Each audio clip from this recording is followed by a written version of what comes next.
Stock market ತುಂಬಾ attractive ಆಗಿದೆ ನಿಜ, ಆದರೆ ಇಲ್ಲಿ ಏನಾಗ್ತಾ ಇದ್ದಾರೆ ಅಂತಂದ್ರೆ ಫೇಲ್ಯೂಸ್ ಜಾಸ್ತಿ ಆಗ್ತಾ ಇದೆ.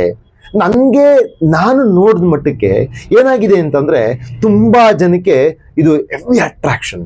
ಅಂದ್ರೆ ದುಡ್ಡನ್ನ ನಾನು ಡಬಲ್ ಮಾಡ್ಬಿಡ್ಬೋದು ಒಂದು ತಿಂಗಳಲ್ಲಿ, ಅಥವಾ ಒಂದೇ ದಿನಕ್ಕೆ ಡಬಲ್ ಮಾಡ್ಬಿಡ್ಬೋದು. ಈ ಒಂದು ಮೆಂಟಾಲಿಟಿ ಇಟ್ಕೊಂಡು ಸ್ಟಾಕ್ ಮಾರ್ಕೆಟಿಗೆ ಬರ್ತಕ್ಕಂಥವ್ರು ತುಂಬಾ ಜಾಸ್ತಿ ಆಗ್ತಾ ಇದ್ದಾರೆ. ಆದ್ರೆ ನನಗೆ ಗೊತ್ತಿರತಕ್ಕಂತಹ ನನ್ನ ಹಳೆ ಒಬ್ರು ಕೊಲೀಗು ಕಂಟಿನ್ಯೂಯಸ್ ಆಗಿ ಇನ್ವೆಸ್ಟ್ಮೆಂಟ್ ಅನ್ನ ಮಾಡ್ತಾ ಇವತ್ತು ಆನ್ಯುಯಲಿ ಮೋರ್ ದ್ಯಾನ್ 20% ರಿಟರ್ನ್ಸ್ ಇದೆ.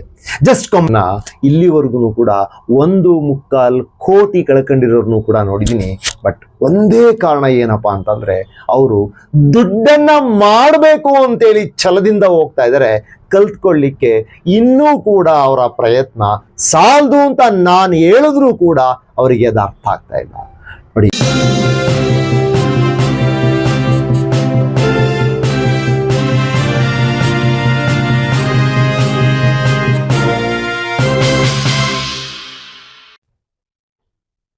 ಹಾಯ್, ನಾನು ಯತೀಶ್ ಹಾಲ್ಕುರಿಕೆ.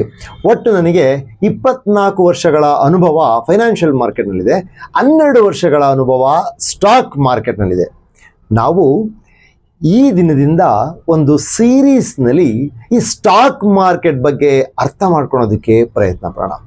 ನೋಡಿ, ಈ ಒಂದು ಸಿಚುವೇಶನ್ಲಿ ಸ್ಟಾಕ್ ಮಾರ್ಕೆಟ್ ಅಂದರೆ ತುಂಬ ಜನಕ್ಕೆ ಇಂಟ್ರೆಸ್ಟ್ ಇದೆ. ಬಟ್ ಪ್ರಾಬ್ಲಮ್ ಎಲ್ಲಿದೆ ಅಂತ ಅಂದರೆ ಈ ಸ್ಟಾಕ್ ಮಾರ್ಕೆಟ್ನ ಅರ್ಥ ಮಾಡ್ಕೊಳ್ಳೋ ರೀತಿಯಲ್ಲಿ ಪ್ರಾಬ್ಲಮ್ ಆಗಿದೆ.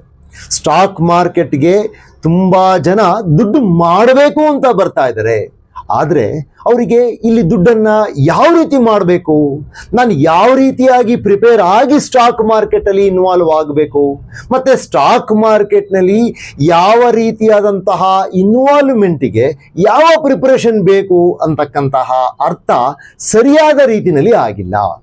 ನಾವೇನ್ ಮಾಡೋಣ, ಸ್ಟಾಕ್ ಮಾರ್ಕೆಟ್ ಅನ್ನ ಅದು ಏನು, ಇಲ್ಲಿ ಪ್ರಾಡಕ್ಟ್ಸ್ ಏವಿದಾವೆ, ಆ ಪ್ರಾಡಕ್ಟ್ಸ್ಗಳ ಗುಣಗಳೇನು ಅಂತ ಅರ್ಥ ಮಾಡಿಕೊಂಡು ಒಬ್ಬ ಇನ್ವೆಸ್ಟರ್ ಹೆಂಗೆ ಬಿಹೇವ್ ಮಾಡಬೇಕು, ಒಬ್ಬ ಟ್ರೇಡರ್ ಯಾವ ರೀತಿ ಪ್ರಿಪೇರ್ ಆಗಬೇಕು, ಎಲ್ಲ ವಿಷಯಗಳನ್ನ ಅರ್ಥ ಮಾಡ್ಕೊಳ್ತಾ ಹೋಗೋಣ.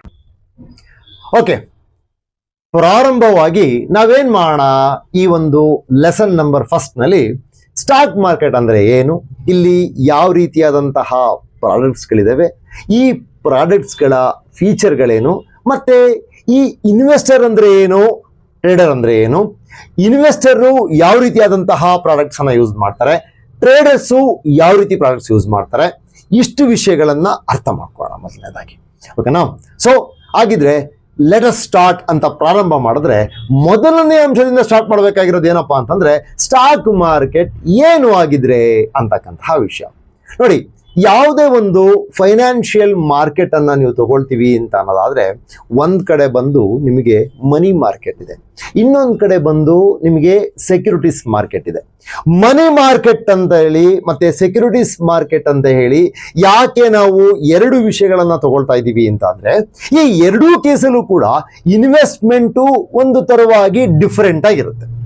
ಈ ಮನಿ ಮಾರ್ಕೆಟ್ ಅಂತ ಬರುತ್ತೆ ಅಂತ ಅನ್ಕೊಳ್ಳಿ. ಈ ಮನಿ ಮಾರ್ಕೆಟ್ ಅಲ್ಲಿ ಏನಾಗುತ್ತೆ, ನಾವು ನಮ್ಮ ಇನ್ವೆಸ್ಟ್ಮೆಂಟ್ ಅನ್ನ ಬ್ಯಾಂಕ್ಗಳಲ್ಲಿ, ಕೋಆಪರೇಟಿವ್ ಸೊಸೈಟೀಸ್ಗಳಲ್ಲಿ, ಅಥವಾ ನಾನು ಪ್ರೈವೇಟ್ ಆಗಿ ಎಲ್ಲೋ ಒಂದ್ ಕಡೆ ನನ್ನ ಫ್ರೆಂಡ್ಸ್ಗೆ ಲೆಂಡ್ ಮಾಡ್ತಕ್ಕಂಥದ್ದು, ಅಲ್ಲಿ ಈವನ್ ಪಾನ್ ಬ್ರೋಕರ್ಸ್ಗಳಿರ್ತಕ್ಕಂಥದ್ದು, ಚಿಟ್ ಫಂಡ್ಸ್ಗಳಿರ್ತಕ್ಕಂಥದ್ದು, ಈ ಎಲ್ಲಾ ಗ್ರೂಪು ಕೂಡ ಮನಿ ಮಾರ್ಕೆಟ್ ನಲ್ಲಿ ಬರ್ತದೆ.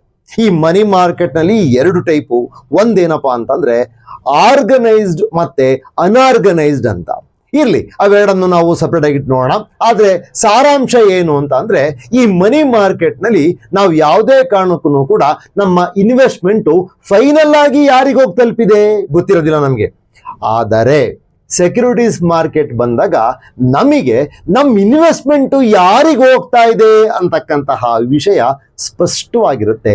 ಜೊತೆಗೆ ನಮ್ಗಲ್ಲಿ ಎಲ್ಲೋ ಒಂದು ಕಡೆ ನಮ್ಮ ಒಂದು ಸೆಕ್ಯೂರಿಟೀಸ್ ಅಂತಕ್ಕಂತಹ ಮಾರ್ಕೆಟ್ನಲ್ಲಿ ಈಕ್ವಿಟಿ ಮತ್ತೆ ಡೆಟ್ ಅಂತಕ್ಕಂತಹ ಎರಡು ಪ್ರಾಡಕ್ಟ್ಗಳ ಮೇಲೆ ನಾವೇನ್ ಮಾಡ್ತಾ ಇರ್ತೀವಿ, ಇನ್ವೆಸ್ಟ್ಮೆಂಟ್ ಅನ್ನ ಮಾಡ್ತಾ ಇರ್ತೀವಿ. ಓಕೆ, ಇಲ್ಲಿ ಇನ್ನೊಂದೇನಾಗುತ್ತೆ ಅಂತಂದ್ರೆ ಸರ್ ನಾನು ಮನಿ ಮಾರ್ಕೆಟ್ ಬೆಸ್ಟಾ ಸೆಕ್ಯೂರಿಟೀಸ್ ಮಾರ್ಕೆಟ್ ಬೆಸ್ಟಾ ಅಂತಕ್ಕಂತಹ ಯೋಚನೆ ಮಾಡಬೇಕಾದ್ರೆ ಒಂದು ಅರ್ಥ ಮಾಡ್ಕೊಳ್ಳಿ, ಎಲ್ಲ ಒಂದು ಎಕನಾಮಿಕ್ ಸಿಚುವೇಶನ್ ಅಲ್ಲಿ ಎಲ್ಲ ಮಾರ್ಕೆಟ್ಗಳ ಉದ್ದೇಶ ಏನಪ್ಪಾ ಅಂತಂದ್ರೆ ಐಡಲ್ ಆಗಿರ್ತಕ್ಕಂತಹ ಇನ್ವೆಸ್ಟ್ಮೆಂಟ್ ಅನ್ನ ಆಕ್ಟಿವ್ ಆಗಿ ಯಾರಿಗೆ ಇನ್ವೆಸ್ಟ್ಮೆಂಟ್ ಬೇಕು ಅವರಿಗೆ ಆ ಇನ್ವೆಸ್ಟ್ಮೆಂಟು ಪ್ರೊವೈಡ್ ಆಗೋ ರೀತಿ ನೋಡ್ತಕ್ಕಂಥದ್ದು.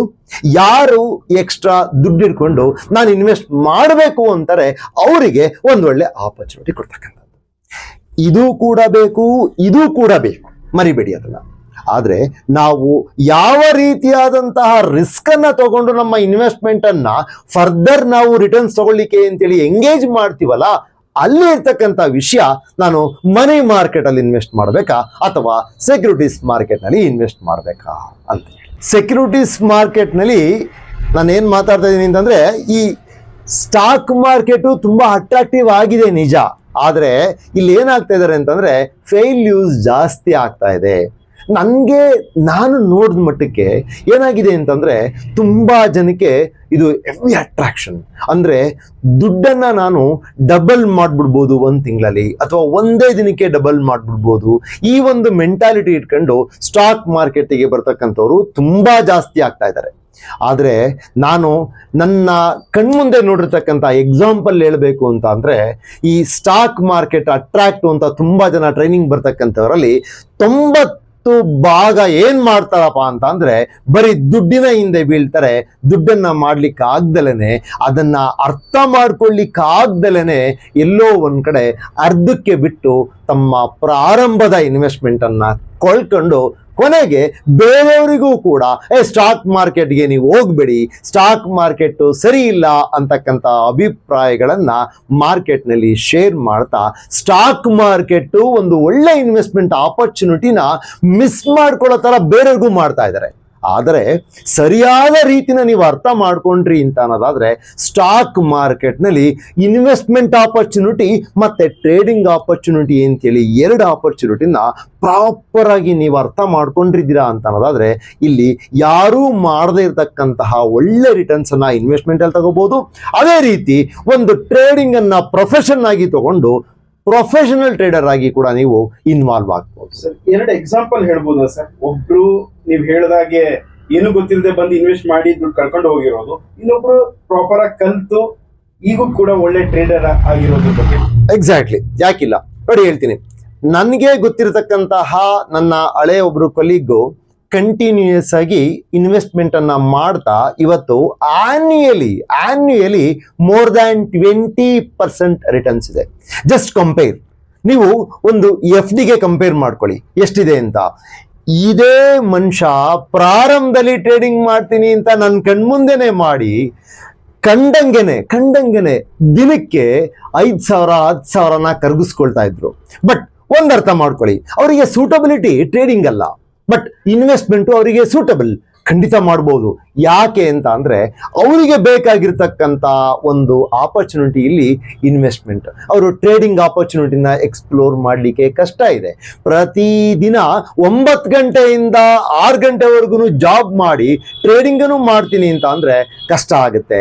ಅಂತಾರೆ ಏನ್ ಮಾಡಬೇಕು ಅಂತಂದ್ರೆ ಈ ಆಪರ್ಚುನಿಟಿನ ಅವರು ಎಷ್ಟು ಬೇಗ ತಿದ್ಕೊಂಡ್ರು ಅಂತಂದ್ರೆ ನೀವು ನಂಬೋದಿಲ್ಲ, ಪ್ರತಿ ತಿಂಗಳು ಅವರ ಇನ್ವೆಸ್ಟ್ಮೆಂಟು 10,000 ರಿಂದ 25,000 ಈ ಸ್ಟಾಕ್ ಮಾರ್ಕೆಟಿಗೆ ಇನ್ವೆಸ್ಟ್ಮೆಂಟ್ ಅನ್ನ ಮಾಡ್ತಿದ್ದಾರೆ. ಆನ್ಯುಯಲಿ ಅವರ ಒಂದು ರಿಟರ್ನ್ಸ್ ಮೋರ್ ದ್ಯಾನ್ 20% ಇದೆ.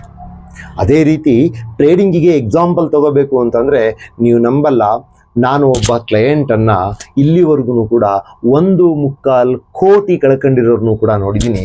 ಬಟ್ ಒಂದೇ ಕಾರಣ ಏನಪ್ಪ ಅಂತಂದ್ರೆ ಅವರು ದುಡ್ಡನ್ನ ಮಾಡಬೇಕು ಅಂತೇಳಿ ಛಲದಿಂದ ಹೋಗ್ತಾ ಇದ್ದಾರೆ.